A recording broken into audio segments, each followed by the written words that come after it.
منطق کیا چیز ہے بھائی؟ شیخ الاسلام ابن تیمیہ رحمہ اللہ نے 2 جملوں میں اس کا کام کر دیا ہے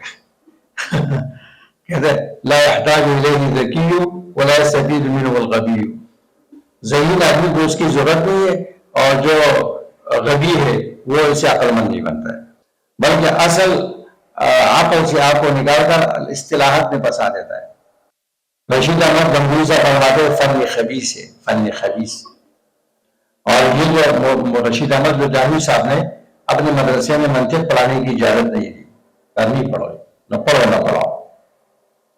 جانے تو رشید بھی شاید نہیں، پتہ کرو نہیں ہوگا، کیونکہ وہ بھی نہیں مانتے تھے اس کو۔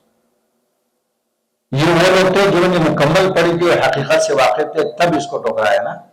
ایک مولوی صاحب یہاں پڑھا رہے تھے، منطق کے فضائل بیان کر رہے تھے، میں نے کہا منطق کوئی چیز نہیں ہے، کہتے ہے، میں نے کہا فائدہ بتاؤ، کہتے اس سے کتاب کی مشکل عبارتیں حل ہوتی ہے، میں نے کہا ٹھیک ہے، میں نے ایک کتاب نکالی، میں نے کہا یہ عبارت ٹھیک کرو، کوئی عبارت تھی غلط،